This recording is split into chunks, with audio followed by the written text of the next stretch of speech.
একদিকে হামাসকে ভয় পাচ্ছে নেতানিয়াহু, অন্যদিকে ইসরায়েলে আমেরিকার সহায়তা কমে যাওয়ার গুঞ্জন ভাসছে বাতাসে। ইসরায়েলের যে সকল নাগরিকরা স্বজন হারিয়েছেন বা যাদের স্বজনরা এখনও বন্দী হামাসের হাতে, তারা চাইছেন নেতানিয়াহুর পতন। গাজায় নেতানিয়াহু সরকারের ক্রমবর্ধমান আক্রমণের প্রেক্ষিতে সারা বিশ্বে বইছে নিন্দার ঝড়। গাজার ভবিষ্যৎ নির্ধারণে আলোচনায় বসেছেন ট্রাম্প নেতানিয়াহু। ফলাফলের অপেক্ষায় গোটা বিশ্ব। বান্ডেল থাকলে প্রতি সেনমানিতে টাকা বাঁচবে।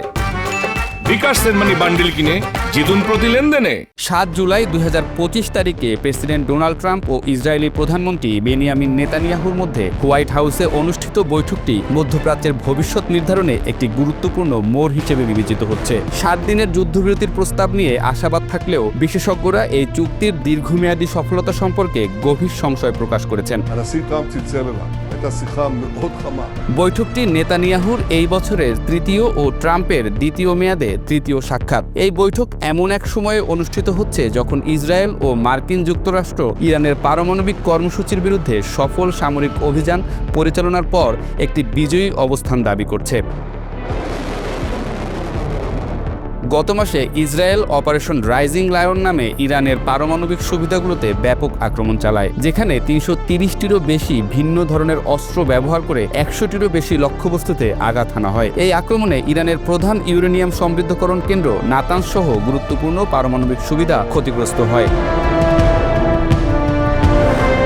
মার্কিন প্রেসিডেন্ট ট্রাম্প দাবি করেছেন যে ইসরায়েল 7 দিনের যুদ্ধবিরতির শর্তাবলী মেনে নিয়েছে। এই প্রস্তাবনার মূল বৈশিষ্ট্যগুলো হলো হামাস 10 জীবিত ইসরায়েলি জিম্মি ও 18 জন মৃত জিম্মির দেহ ফিরিয়ে দেবে। ইসরায়েল 1236 জন ফিলিস্তিনি বন্দী ও 180 জন ফিলিস্তিনির মরদেহ ফিরিয়ে দেবে। বিনিময় প্রক্রিয়া 5টি পর্যায়ে সম্পন্ন হবে। হামাসের সম্মতির সাথে সাথেই গাজায় মানবিক সহায়তা প্রবাহ শুরু হবে। জাতিসংঘ ও রেড ক্রিসেন্টের মাধ্যমে সহায়তা বিতরণ করা হবে। জুলাই 4 তারিখে হামাস এই প্রস্তাবের প্রতি ইতিবাচক সাড়া দিয়েছে বলে জানিয়েছে। তবে ইসরায়েল জানিয়েছে যে হামাসের চাওয়া পরিবর্তনগুলো অগ্রহণযোগ্য। বিশেষজ্ঞদের মতে হামাস 3টি মূল শর্তে আপত্তি জানিয়েছে। যদিও হামাস চায় যে 60 দিন পর আলোচনা ব্যর্থ হলেও যুদ্ধ পুনরায় শুরু হবে না। তাদের দাবি, জাতিসংঘের সহায়তা বিধিনিষেধ তুলে নেবে ইসরায়েল এবং ইসরায়েলি সেনাদের আরও ব্যাপকভাবে প্রত্যাহারের দাবিও জানিয়েছেন তারা।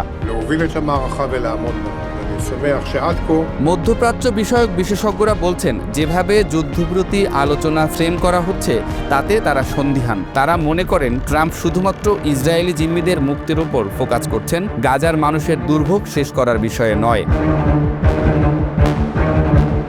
ইন্টারন্যাশনাল ক্রাইসিস গ্রুপের বিশেষজ্ঞরা বলছেন, এটি সবই ট্রাম্প ও মার্কিন যুক্তরাষ্ট্রের উপর নির্ভর করে নেতানিয়াহুর উপর প্রকৃত চাপ বজায় রাখার জন্য, কিন্তু সেটা অত্যন্ত সন্দেহজনক।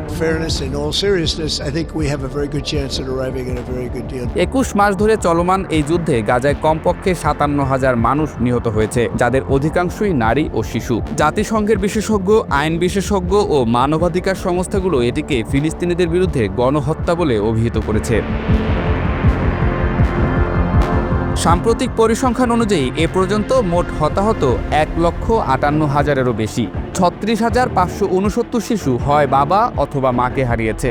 1,918 শিশু বাবা মা দুজনকেই হারিয়েছে। 13,901 ফিলিস্তিনি নারী বিধবা হয়েছে।